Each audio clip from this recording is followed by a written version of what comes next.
Bismillahirrahmanirrahim. Surah An-Nisa, ayat number 10.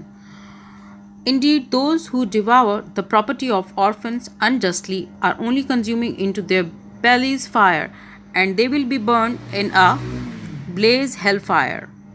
جو لوگ ظلم کے ساتھ یتیموں کے مال کھاتے ہیں در حقیقت وہ اپنے پیٹ آگ سے بھرتے ہیں اور وہ ضرور جہنم کی بھڑکتی ہوئی آگ میں جھونکے جائیں گے۔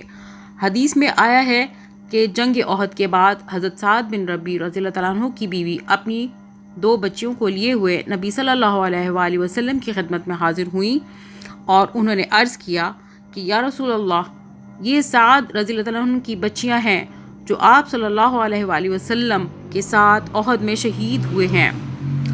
ان کے چچا نے پوری جائیداد پر قبضہ کر لیا ہے اور ان کے لیے ایک حبہ تک نہیں چھوڑا ہے۔ اب بھلا ان بچیوں سے کون نکاح کرے گا؟ اس پر یہ آیت نازل ہوئی۔ ٹرانسلیشن آیت number 11. Allah instructs you concerning your children, their portions of inheritance for the male, what is equal to the share of 2 females, but if there are only daughters, 2 or more, for them is 2/3 of one's estate, and if there is only one, for her is half, and for one's parents, to each one of them is 1/6 of his estate, if he left children.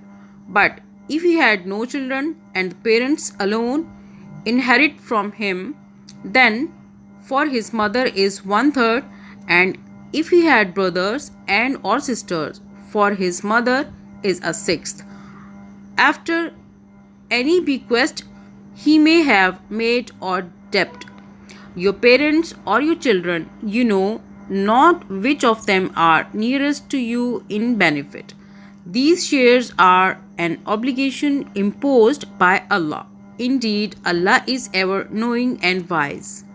تمہاری اولاد کے بارے میں اللہ تمہیں ہدایت کرتا ہے کہ مرد کا حصہ 2 عورتوں کے برابر ہے۔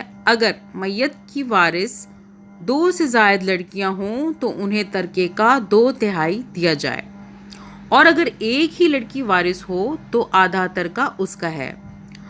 اگر میت صاحب اولاد ہو تو اس کے والدین میں سے ہر ایک کو ترکے کا 6واں حصہ ملنا چاہیے، اور اگر وہ صاحب اولاد نہ ہو اور والدین ہی اس کے وارث ہوں تو ماں کو 3واں حصہ دیا جائے، اور اگر میت کے بھائی بہن بھی ہوں تو ماں 6 حصے کی حقدار ہوگی۔ یہ سب حصے اس وقت نکالے جائیں گے جب کہ وصیت جو میت نے کی ہو پوری کر دی جائے اور قرض جو اس پر ہو ادا کر دیا جائے۔ تم نہیں جانتے کہ تمہارے ماں باپ اور تمہاری اولاد میں سے کون بلحاظ نفع تم سے قریب تر ہے۔ یہ حصے اللہ نے مقرر کر دیے ہیں، اور اللہ یقیناً سب حقیقتوں سے واقف اور ساری مصلحتوں کو جاننے والا ہے۔ میراث کے معاملے میں یہ اولین اصولی ہدایت ہے کہ مرد کا حصہ عورت سے دگنا ہے، چونکہ شریعت نے خاندانی زندگی میں مرد پر زیادہ معاشی ذمہ داریوں کا بوجھ ڈالا ہے اور عورت کو بہت سی معاشی ذمہ داریوں کے بار سے سبکدوش رکھا ہے۔ لہٰذا انصاف کا تقاضا یہی تھا کہ میراث میں عورت کا حصہ مرد کی بنسبت کم رکھا جاتا۔ یہی حکم 2 لڑکیوں کا بھی ہے، مطلب یہ کہ اگر کسی شخص نے کوئی لڑکا نہ چھوڑا ہو اور اس کی اولاد میں صرف لڑکیاں ہی لڑکیاں ہوں تو خواہ 2 لڑکیاں ہوں یا 2 سے زائد، بہرحال اس کے کل ترکہ 2/3 حصہ ان لڑکیوں میں تقسیم ہوگا، باقی 1/3 دوسرے وارثوں میں۔ لیکن اگر میت کا صرف ایک لڑکا ہو تو اس پر اجماع ہے کہ دوسرے وارثوں کی غیر موجودگی میں وہ کل مال کا وارث ہوگا، اور دوسرے وارث موجود ہوں تو ان کا حصہ دینے کے بعد باقی سب مال اسے ملے گا۔ یعنی میت کے صاحب اولاد ہونے کی صورت میں بہرحال میت کے والدین میں سے ہر ایک 1/6 کا حقدار ہوگا، خواہ میت کی وارث صرف بیٹیاں ہوں یا صرف بیٹے ہوں، یا بیٹے اور بیٹیاں ہوں، یا ایک بیٹا ہو یا ایک بیٹی، رہے باقی 2